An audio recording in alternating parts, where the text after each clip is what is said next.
You've been told that happiness was the goal. Every movie, every book, every ad, every influencer whispers the same lie. If you just find happiness, you'll finally be free. But here's the truth. Happiness is not freedom. Happiness is a trap, a sweet poison. And the more you chase it, the weaker you become. Think about it. You've been chasing happiness your whole life. You thought getting into the right school would make you happy. Then it was getting the right job. Then the right car. Then the right relationship. And maybe you got some of those things.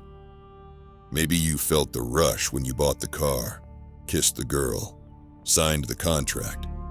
But how long did it last? A day, a week, a month at best. Then what happened? The thrill faded. The spark died. The happiness slipped through your fingers like smoke. And suddenly, you needed the next thing, the next hit, the next fix. That's the trap. Happiness always feels just around the corner. And every time you get close, it moves further away. Society knows this. That's why happiness is the perfect illusion. Because when you believe happiness is the goal, you'll spend your entire life running in circles, buying, chasing, consuming, begging, hoping. And in that endless chase, you'll never notice the truth, that the game was rigged from the start. Let me confront you directly.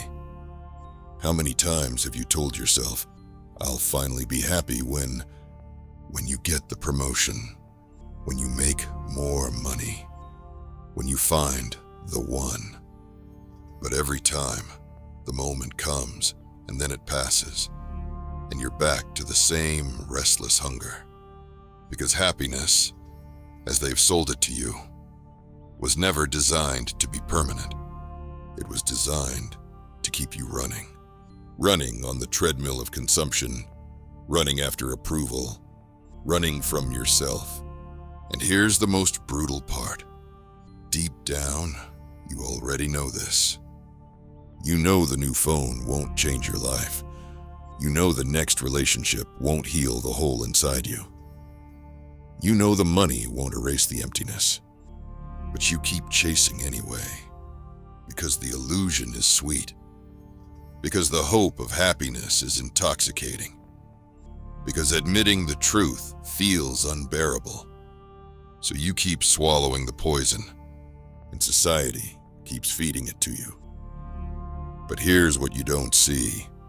This illusion isn't an accident. There's an entire industry, powerful, profitable, global, built on keeping you addicted to the chase. They don't want you to be happy. They want you to keep wanting happiness. And in the next section, I'll show you exactly how they profit from your pain.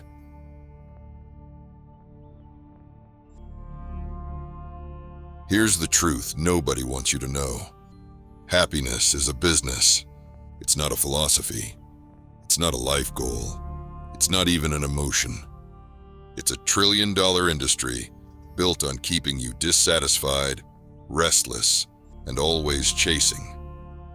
Because if you were actually happy, truly fulfilled, you'd stop buying, you'd stop scrolling, you'd stop needing them. And they can't allow that. Look closer, and you'll see it everywhere. Advertisements don't sell products, they sell happiness. That car commercial isn't really about the car. It's about the promise that you'll finally feel alive behind the wheel. That perfume ad isn't about the scent. It's about the illusion that love and desire will follow. That vacation package isn't about the beach. It's about convincing you that happiness is waiting just one flight away. But it's never the car, never the perfume, never the beach. It's always the chase, and that chase is profitable. The global self-help industry alone is worth over $40 billion. Billions more are spent on beauty products, fitness programs, supplements, dating apps, all built on the same promise. Buy this, and you'll finally be happy. But here's the dirty secret. If it actually worked, you'd buy once and be done. Instead, they design it so the high fades fast. The product loses its shine. The thrill dies, and you're left needing the next one. That's not failure. That's the business model. Even social media runs on the same formula. Every like, every comment, every view is a little hit of happiness, but it never lasts. That's why you keep scrolling, keep posting, keep chasing validation that disappears the second you put the phone down. They profit from your restlessness. They profit from your emptiness.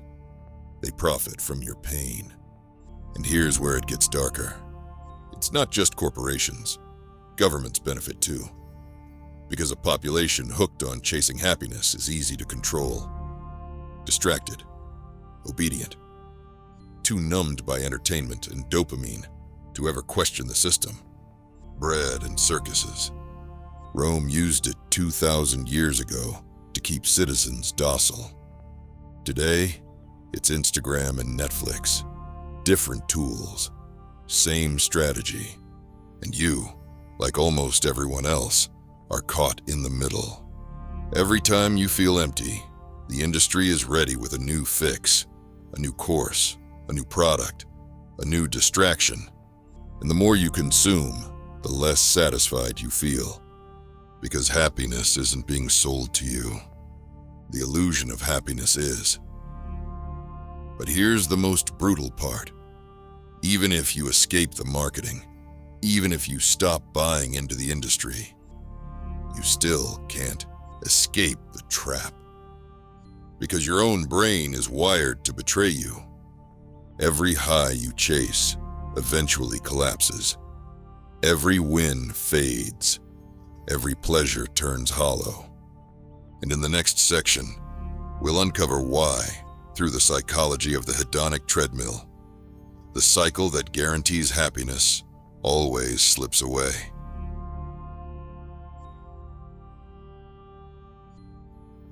Here's the cruel truth. No matter what you achieve, no matter what you buy, no matter who you love, happiness always slips away. It never lasts. And the more you chase it, the faster it runs from you. This isn't failure. This is the design. It's called the hedonic treadmill. And you've been running on it your whole life. Think about the last time you got something you thought would change everything. Maybe it was the dream job.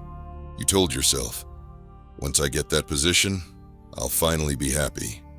And for a few weeks, maybe even a few months, you were. The paycheck felt good. The title boosted your ego. But then, it became normal. The shine wore off. And suddenly, the same job you once craved felt boring, stressful, empty. Or maybe it was the car. You counted down the days, imagined the thrill of driving it off the lot, and when you finally got it, it was electric. For a while.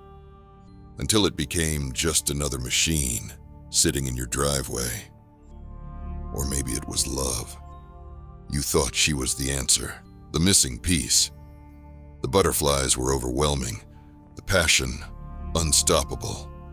But time passed, the fire cooled, and you were left wondering where the magic went. This is the hedonic treadmill. Every time you achieve or acquire something, your brain gives you a dopamine rush, a high. But the brain is wired to adapt.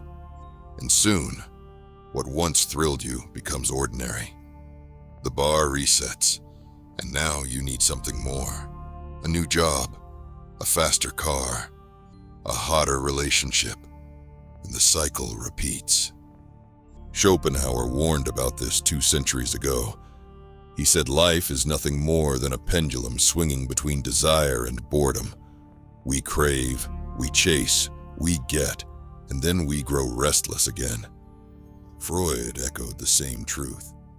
The pleasure principle doesn't bring peace.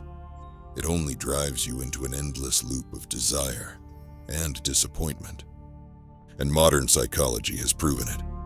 Studies show that after almost any life event, winning the lottery, getting married, even surviving tragedy, people return to their baseline level of happiness within months. No matter what you do, the treadmill keeps moving. And here's the trap. You think you're running toward happiness, but really, you're running in place. Exhausted, empty, always hungry. This is why happiness as a goal is impossible. Because the brain was never designed to give you lasting happiness. It was designed to keep you chasing. And the more you run, the more you wear yourself down. Until one day you wake up and realize you've been sprinting your whole life, but you never moved an inch. But here's where it gets darker. It's not just that happiness fades. It's that this cycle is used against you. Governments, corporations, and culture weaponize your treadmill. They keep you running, chasing, consuming, obeying, while they pull the strings. And in the next section, we'll uncover how the illusion of happiness is the ultimate tool of control.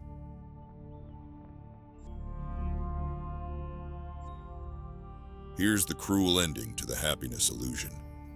It doesn't make you free. It makes you weak. Every man who chases happiness ends up the same: restless, anxious, addicted, and empty. Because happiness, as they sold it to you, was never meant to be caught. It was meant to break you. Look at the men around you. The guy who drinks every weekend, hoping the party will make him feel alive, but wakes up hollow. The one who keeps buying things he can't afford, piling up debt just to chase a momentary high. The man who swipes endlessly on dating apps, looking for love, but finding only emptiness. These aren't isolated cases. This is the collapse. The constant pursuit of happiness leaves men weaker, not stronger. Why? Because the more you chase happiness, the less resilient you become. When you believe life should feel good all the time, you have no defense when it doesn't. A single setback shatters you. A breakup destroys you. A failure sends you spiraling. Happiness makes you fragile. And worse, it makes you addicted. Every time you feel empty, you run back to the treadmill. Back to the next purchase, the next distraction, the next hit of dopamine. You never face the emptiness. You just bury it under temporary highs. But the emptiness always comes back, deeper, darker, heavier. This is why so many men today are drowning in depression and anxiety. Why so many feel lost, purposeless, unmotivated. Because happiness as a goal robs you of meaning. It tells you life should be easy, soft, pleasurable. And when it isn't, you collapse. Think about it. Why do men binge watch shows until 3 a.m. instead of building their future? Why do they scroll for hours instead of training, learning, growing? Why do they numb themselves with porn, junk food, alcohol, anything to avoid the silence? Because they've been sold the lie that happiness is the goal. And when reality doesn't deliver, they run back to fake happiness, even if it kills them slowly. This is the deadly illusion. Happiness makes you soft. Happiness makes you shallow. Happiness makes you weak. And if you spend your life chasing it, you will never build the strength to stand when life demands more. But here's the key. There is a way out.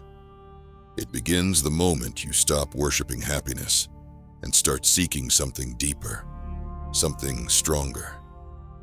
Not pleasure, not comfort, not distraction. Meaning.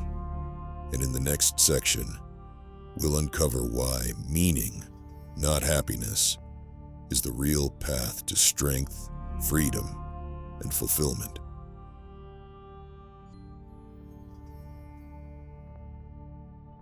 Here's the moment of truth. If you want to escape the trap, stop chasing happiness. Chase meaning instead. Because happiness fades, but meaning endures. And meaning is the one thing no one can sell you, no one can package, no one can take away. Think about it. When were you most alive? Was it when you were comfortable, distracted, and happy? Or was it when you were struggling for something bigger than yourself? The truth is brutal. Happiness is about taking. Meaning is about giving. Happiness asks, what can I get right now? Meaning asks, what am I building that will outlast me?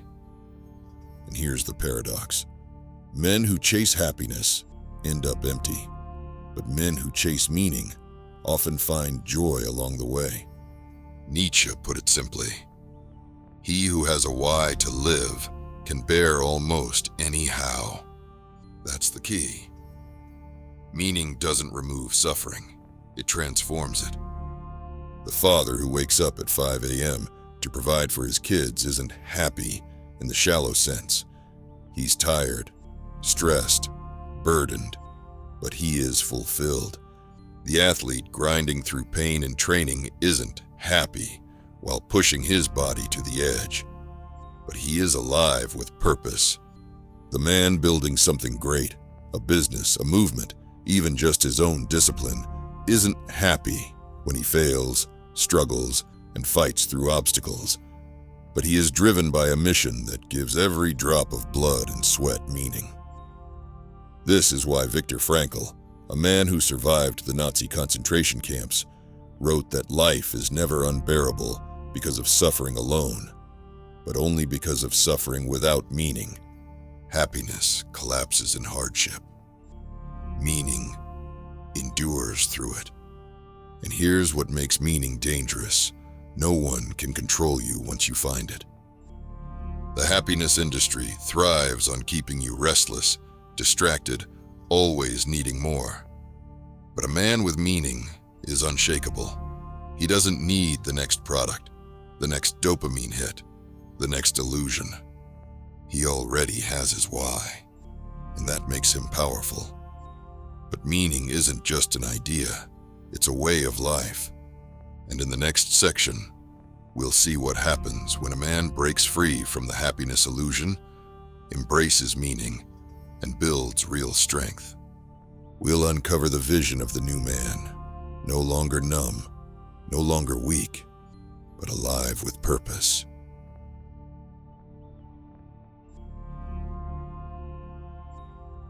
Here's the brutal secret. The man who stops chasing happiness becomes untouchable. Because while the herd is chasing pleasure, he's building strength. While others are numbed by illusions, he's sharpening himself in truth. He no longer needs happiness. He has something stronger. Picture two men. The first is the ordinary man. He wakes up tired, scrolls his phone, and drags himself through another day. He's chasing comfort, chasing approval, chasing the next little hit of happiness. But he never arrives. His life is a loop. Weak, number, forgotten. Then there's the new man. He doesn't wake up asking, "What will make me happy today?" He asks, "What must be done?" He doesn't live for the next distraction. He lives for the mission. He doesn't crumble when hardship comes. He welcomes it. Because he knows every test sharpens him. Every struggle strengthens him. Every scar adds to the man he is becoming. He isn't addicted to dopamine. He's addicted to growth. And here's what makes him dangerous. You can't bribe him with happiness anymore. Offer him comfort, he'll reject it. Offer him ease, he'll choose struggle. Offer him illusions, he'll laugh at them. Because he doesn't need them. He has meaning, he has purpose, he has discipline. And that makes him a man no one can control. This is the man Nietzsche dreamed of when he spoke of the Übermensch, the one who rises above the herd, who creates his own values, who isn't broken by life, but forged by it. This is the man who refuses the treadmill, refuses the illusions, refuses to be weak. And here's the truth. The world is starving for men like this. Men who can stand when others collapse. Men who can lead when others are lost.